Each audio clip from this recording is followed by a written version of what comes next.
Okay, welcome back everybody. Day 4 of our countertop project. Right here behind me, we're all done with all of our coats. And we're just going to take a closer look at, see what some of the differences are, see how kind of all of our combinations played out. And basically right here we have all 4 of our interior finishes on a finished countertop. It's been a long video, but we do have all 4 of them shown there, and we'll look at some of those differences here. So here's our countertop. We have our stain on the far end with some H2O locks, the urethane, the buff-in finish, and some other things. But our standard work is usually done with the clears, no colors. So here we have our original satin finish, our H2O lock satin finish, and then our urethane with no sealer underneath it. One of the biggest things you can see is that color difference. So we have that rich, warm amber glow with both the original and the H2O locks. We have a little bit more of a neutral color compared with the urethane option. So if you don't want that warm amber tone, the urethane is a good option. I think you get a little bit more richness of the wood. You see a little bit more of that definition with the tung oil products, the H2O locks and the original. But I think the oil modified urethane also tends to bring out some of that richness, but not quite to the same extent as the original products. That being said, you can use the urethane over the original sealers or the universal tung oil sealer to get out some of that richness and tone down some of the amber, but you are going to get more amber than this if you go with one of those tung oil sealers. Also note here we still have our 1 coat of water base over the raw wood. It's much better than it was yesterday, but it's still quite sticky. And again, this has been 2 days, so that's, again, we need the sealer underneath the water-based H2O locked products, especially on woods like white oak, red oak, walnut, or those heavy tannin woods. That's also evident here in this middle section. If you remember, on this side here we did the universal tung oil sealer, buffed in sealer first.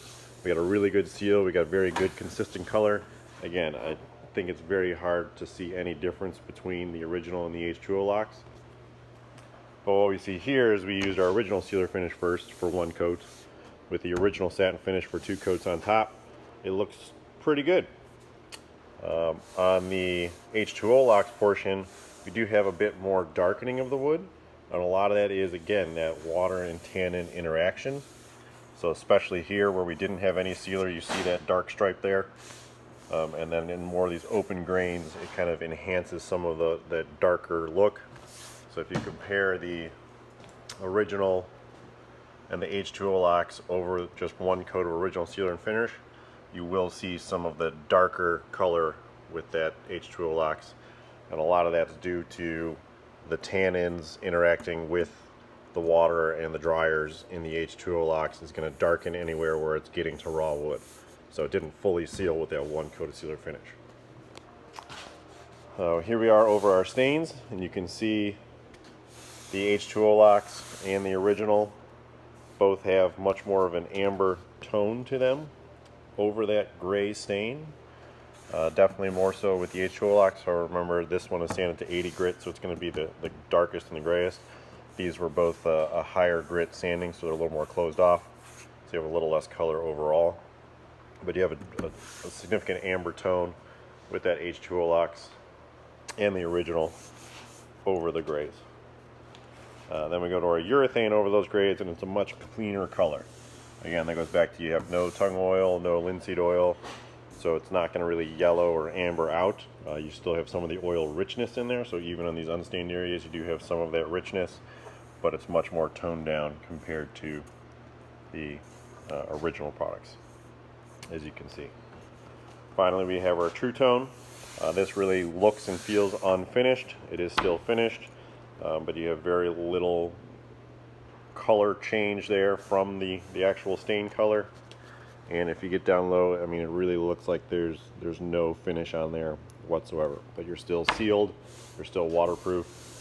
It's not going to be as waterproof, and it's not going to stand up to as much standing water and abuse as a film forming finish, but your general everyday use, your general wear and tear, if you leave a cup on it overnight type thing, that's going to be okay. Easy to maintain going forward. Just for reference, here's our unfinished section of wood, and you can see this is a nice white, kind of starved dry, and then our final finished product definitely brings out that richness and color. So that kind of sums that up. This is all nice and dry, nice and smooth. If you feel any minor bumps, usually at this point you can almost knock them off with your finger, but again, take gentle care in the first day, 24 hours, pretty much stay off of it completely. No water, no anything for at least 48 hours.